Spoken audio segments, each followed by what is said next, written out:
Hi, thanks for joining me. You guys are enjoying the number theory videos and I'm enjoying making them, so let's continue with another. Suppose we have the set S, which is the set of pairs of positive integers xy, which satisfy x squared minus 2y squared equals 1. What we want to do is find the largest positive integer d such that d divides x times y for any xy in S. So we want to find the largest positive integer, which we're going to call d, such that it divides the product of every pair of integers in this set here. Okay, so if you want to have a go at this problem, pause the video now and give it a go for yourself, and I'm going to jump straight into the solution.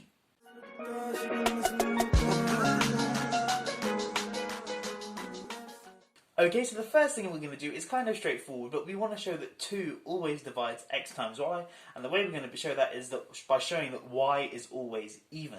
So if xy satisfies x squared minus 2y squared equals 1, then it must be that y is even. And to see that, let's firstly consider x. Now if we perhaps rearrange this, we'll get that 2y squared plus 1 equals x squared. This is very clearly an odd number, so we've got x squared as an odd number, so that means that x is odd. Okay, so x is odd, let's bear that in mind and let's rearrange this equation again. So we get that 2y squared is x squared minus 1, but of course we can just write this as a difference of two squares, so you can write it as a product x plus 1 times x minus 1. Now remember, we just showed that x was odd, so that means that x plus 1 and x minus 1 are both even, so each of these numbers here is even, so the right hand side then is divisible by 4.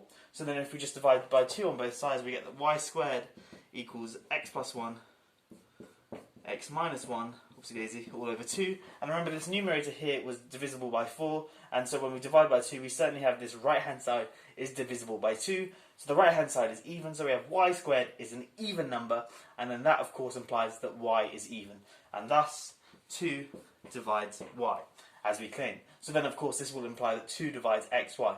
But this isn't the biggest d we can find. Certainly it satisfies that 2 will divide xy for every xy, but we can do better. Let's bear this in mind. Let me clean up the whiteboard and we'll continue. Okay, so we just showed that y is a multiple of 2, y is an even number. Now I make the claim that 3 divides x or y. So either x or y, or potentially both, are multiple of 3, or is a multiple of 3, sorry. And the way I'm going to do that is we're going to suppose x isn't a multiple of 3, and then show that that means that y must be a multiple of 3. Okay, so if x is not a multiple of 3, then we can write x in the form 3k plus or minus 1. But in particular, that just means it's it's congruent to plus or minus 1 mod 3.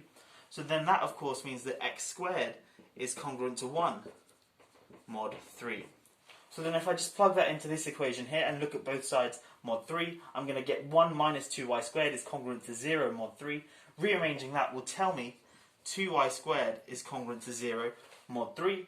But then 2 and 3 are co-primed because they are both prime. I can divide both sides by 2. So I get that y squared is congruent to 0 mod 3. But this just means that y squared is a multiple of 3. So of course this just means that y is a multiple of 3.